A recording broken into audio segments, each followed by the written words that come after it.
मैं हूं अदील इम्तियाज और आप देख रहे हैं तख्ती ऑनलाइन। रोशनी की रफ्तार हमारे लिए एक लिमिट है जिसे हम पहुंच नहीं सकते। जब भी कोई चीज रोशनी की रफ्तार से मूव करती है तो मुझे यह बताया गया था मेरे स्कूल में कि उसका मैस बढ़ना शुरू हो जाता है और आहिस्ता आहिस्ता वो बहुत ज्यादा मैसिव हो जाती है जूं जूं वो रोशनी की रफ्तार के पास पहुंचती है। हम यही सोचते हुए और समझते हुए बड़े हुए, पर एक सवाल मुझे बड़ा हैरान करता था जब मुझे पता चला कि सन में एक बहुत बड़ा पार्टिकल कोलाइडर है जिसमें हम प्रोटॉन्स को रोशनी की रफ्तार के करीब करीब लाकर एक दूसरे से टकराते हैं और वहां से हमें नए पार्टिकल्स, सब एटॉमिक पार्टिकल्स के बारे में पता चलता है। मैं अक्सर ये सोचता था कि अगर प्रोटॉन्स रोशनी की रफ्तार के पास पास होते हैं तो उनका मैस तो बढ़ना चाहिए, पर मुझे कभी भी कोई प्रोटॉन ऐसा नहीं मिला जिसका मैस बहुत ज्यादा हो या जो इस कोलाइडर से बाहर निकल गया हो। और अगर हम रोशनी की रफ्तार के बहुत करीब हों तो ये मैस इन्फिनिटी के करीब होगा। ये एक मिसकंसेप्शन है जिसे मैंने अपनी एक और वीडियो में बताया है। क्योंकि हम E is equal to m c square लेते हैं, जिसका सही वर्जन मैंने आपको यहाँ पर दिखाया है, जो कि E is equal to gamma m c square है। गैमा हमारे पास लॉरेंस फैक्टर है जो कि बहुत तेज मूव करने वाली चीजों के लिए ज्यादा वैल्यू देता है, और इस वजह से जैसे जैसे हम स्पीड ऑफ लाइट के पास जाते हैं गैमा बड़ा होता रहता है और हमें ज्यादा एनर्जी चाहिए। तो स्पीड ऑफ लाइट को गेन करने के लिए गैमा की वैल्यू इन्फिनिट होगी और हमें इन्फिनिट अमाउंट ऑफ एनर्जी चाहिए जो हमें मिल नहीं सकती, इसलिए हम कभी भी स्पीड ऑफ लाइट को नहीं पहुंच सकते। पर यह बात साबित करने का एक तरीका और भी है। मैं यहाँ पर आपको गैमा का ग्राफ दिखा रहा हूँ जो मैं अपनी पिछली वीडियोस में भी दिखा चुका हूँ। जब गैमा एक के करीब होता है तो हमारी ये इक्वेशन ट्रू होती है, पर जैसे ही प्रोटॉन्स हाइड्रॉन कोलाइडर या पार्टिकल एक्सेलरेटर में बहुत तेजी से मूव करते हैं तो गैमा की वैल्यू बढ़ना शुरू हो जाती है, जैसे कि मैंने यहाँ पर दिखाया।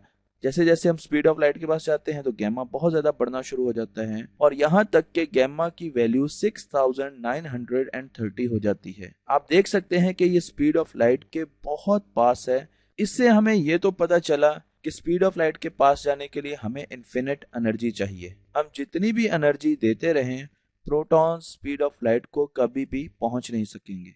पर ऐसा होता क्यों है और इसकी वजह क्या है? इसके लिए जरूरी है कि हम कुछ चीजों को पहले जान लें। आइंस्टाइन ने हमें 1905 में स्पेस टाइम का कॉन्सेप्ट दिया था, जिसमें उन्होंने बताया था कि स्पेस और टाइम को मिलाकर स्पेस टाइम कॉन्टोर में चीजों को देखना चाहिए। ये एक बहुत बड़ी चीज थी और नई चीज थी। हर चीज स्पेस टाइम में मूव कर रही होती है, ये एक बहुत अहम पॉइंट है। दूसरी बात, आइंस्टाइन ने हमें ये बताया कि चाहे आप लाइट की तरफ आए या आप लाइट से दूर जाएं, लाइट की स्पीड हमेशा कांस्टेंट रहती है हर ऑब्जर्वर के लिए। गोया कि उसका रंग चेंज हो सकता है, वो लाल या नीली हो सकती है, पर उसकी स्पीड हमेशा कांस्टेंट रहेगी हर ऑब्जर्वर के लिए, चाहे वो कितनी ही स्पीड से मूव कर रहा हो। मैंने इस सिलसिले में काफी वीडियोस बनाई हैं और आप मेरी मोशन एंड रिलेटिविटी की प्लेलिस्ट को चेक कर सकते हैं, जिसमें 21 वीडियो सिर्फ रिलेटिविटी के बारे में है। चले हम एक एग्जांपल लेते हैं। मेरे पास एक गाड़ी है जो सिर्फ एक स्पीड के साथ मूव कर सकती है और वो है 100 किलोमीटर पर आवर। सिर्फ एक स्पीड के साथ एक फ्लैट जगह पर मूव कर सकती है। तो मैंने यहाँ पर दो लाइंस लगाई, एक नॉर्थ और एक ईस्ट, और उसमें ये गाड़ी को मैंने मूव करना शुरू कर दिया। सबसे पहले ये सिर्फ ईस्ट की तरफ मूव की, तो अब ये 100 किलोमीटर पर आवर जो कि हमने इसकी फिक्स स्पीड थी उसके साथ ये सिर्फ ईस्ट की तरफ मूव कर रही है, नॉर्थ की तरफ इसकी मूवमेंट 0 है। और इसी तरीके से अगर ये ऊपर की तरफ मूव करे तो ये नॉर्थ की तरफ 100 किलोमीटर पर आवर की स्पीड से मूव कर रही है, जबकि ईस्ट की तरफ इसकी मूवमेंट 0 है। और अगर ये बीच में मूव करेगी तो अब ये नॉर्थ की तरफ और ईस्ट की तरफ कम मूव कर रही होगी। जाहिर बात है कि 100 किलोमीटर पर आवर की रफ्तार से तो ये मूव कर रही है, पर इसका ट्रेवल नॉर्थ की तरफ 100 किलोमीटर पर आवर नहीं होगा। और इसी तरीके से ईस्ट की तरफ भी जो ये फासला तय करेगी वो 100 किलोमीटर पर आवर की स्पीड से नहीं करेगी, बल्कि उससे कम स्पीड से करेगी। चलिए हम अब रिलेटिविटी को बीच में लेके आते हैं, हम क्लॉक्स को भी बीच में लेके आते हैं। अब मैं यहाँ पर आपको टाइम दिखा रहा हूँ और यहाँ पर स्पेस दिखा रहा हूँ, और ये बीच में हमें गाड़ी है जो कि मूव कर रही है। अगर ये गाड़ी टाइम में मूव करेगी तो इसका मतलब ये होगा कि ये गाड़ी अपनी जगह पर खड़ी है और टाइम गुजरता जा रहा है। जिस तरीके से इस वक्त आप ये वीडियो देख रहे होंगे तो आप एक जगह बैठे होंगे और टाइम गुजर रहा है, तो सिर्फ आप टाइम में मूव कर रहे हैं, स्पेस में मूव नहीं कर रहे। इसी तरीके से जब हम स्पेस में मूव करते हैं तो अब टाइम बहुत स्लो हो गया। आप यहाँ पर देख सकते हैं कि हम स्पेस में मूव कर रहे हैं तो टाइम स्लो हो गया। जैसे जैसे मेरी स्पीड बहुत ज़्यादा होगी ये टाइम बहुत स्लो होता जाएगा। और उसकी वजह क्या है? उसकी वजह यह है कि मैंने आपको ये बताया था कि हम स्पेस टाइम में सिर्फ एक स्पीड के साथ मूव कर सकते हैं, और वो स्पीड है स्पीड ऑफ लाइट। इसलिए जब भी ये गाड़ी चाहे वो टाइम में मूव करे या वो स्पेस की तरफ मूव करे, वो स्पीड ऑफ लाइट के साथ मूव करेगी, वो उससे ज्यादा नहीं कर सकती। ये कॉन्सेप्ट हमें हर्मन मिन्कोस्की ने दिया। हर्मन मिन्कोस्की आइंस्टाइन के मेंटोर थे। उन्होंने आइंस्टाइन की स्पेशल थ्योरी ऑफ रिलेटिविटी देखी और उसमें स्पेस टाइम पर काम किया।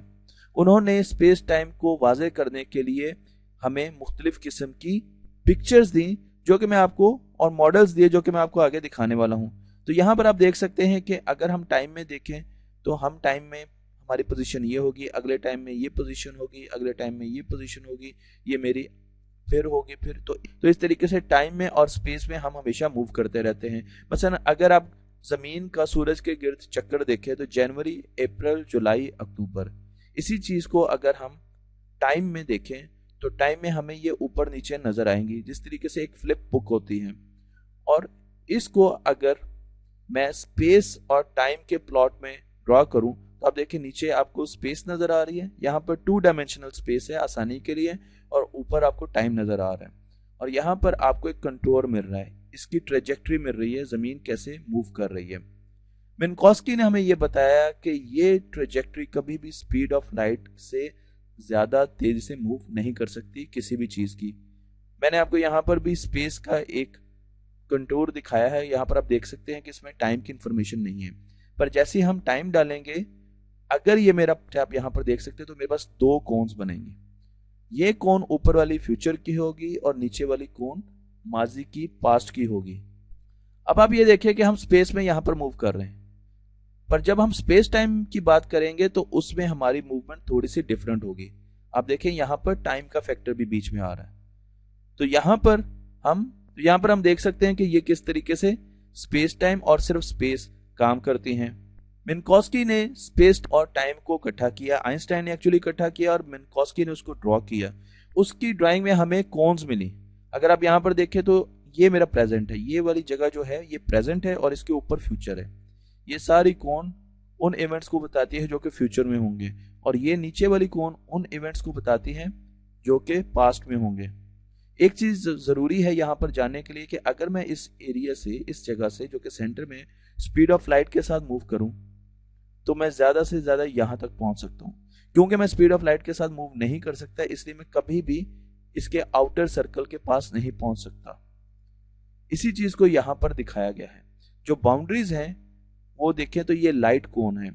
ये बाउंड्रीज जो है ये हमें बताती है कि अगर आप स्पीड ऑफ लाइट के साथ टाइम में मूव करें तो एक इस तरीके की लाइन आपके पास आएगी, इसी तरीके से इस तरीके की लाइन आएगी, और अगर आप इसको पूरे इस पर देखें तो ये कोन बन जाएगी।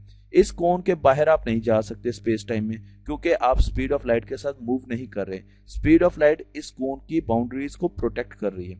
तो हम जब भी स्पेस टाइम में ट्रेवल करते हैं, मतलब मैं यहाँ पर पैदा हुआ, उसके बाद ऐसा ऐसा टाइम बढ़ रहा है इस तरफ को, मैं फिर आगे किसी और शहर में चला गया, मैंने अपनी एजुकेशन कंप्लीट की, ये मेरा प्रेजेंट है जब मैं वीडियोस बना रहा हूँ, और हो सकता है मेरा फ्यूचर जो है वो आगे इस तरीके से स्पेस टाइम में जा रहा हो।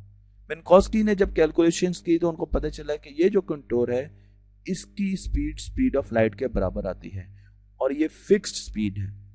उनको ये नहीं पता कि इसकी स्पीड ऑफ लाइट के बराबर क्यों आती है, ये शायद हम फ्यूचर में डिस्कवर कर पाएंगे। इसी तरीके से बाहर जो मेरे पास है ये सारा एरिया, ये एल्सवेयर है, ये वो जगह है जहां पर मैं हो ही नहीं सकता, मैं जा ही नहीं सकता, क्योंकि मैं स्पीड ऑफ लाइट के साथ अगर ट्रेवल करूंगा तो हमेशा मैं इसी कोन में रहूंगा। और जैसे जैसे मेरा प्रेजेंट ऊपर जाएगा, टाइम गुजरेगा, तो ये पॉइंट भी यहाँ से ऊपर जाता रहेगा और कोन इस तरीके से आगे बढ़ती रहेगी। तो मेरा फ्यूचर ऊपर की तरफ होगा और पास्ट हमेशा नीचे की तरफ रहेगा, और इन बाउंड्रीज से मैं कभी भी बाहर नहीं निकल सकूंगा, क्योंकि मैं स्पीड ऑफ लाइट के साथ मूव नहीं कर सकता। ये नेचर ने एक लिमिट हमारे ऊपर लगा दी है। ये वो इवेंट्स हैं जो मेरे स्पेस टाइम के बाहर हो रहे हैं, इसलिए इनको मैं ना तो कभी ऑब्जर्व कर सकूंगा और ना ही इनको मैं कभी देख सकूंगा। मुझे उम्मीद है कि आपको मेरी ये वीडियो पसंद आई होगी। अगर आप रोशनी की रफ्तार से सफर नहीं करते तो मेरे चैनल को जरूर सब्सक्राइब कीजिएगा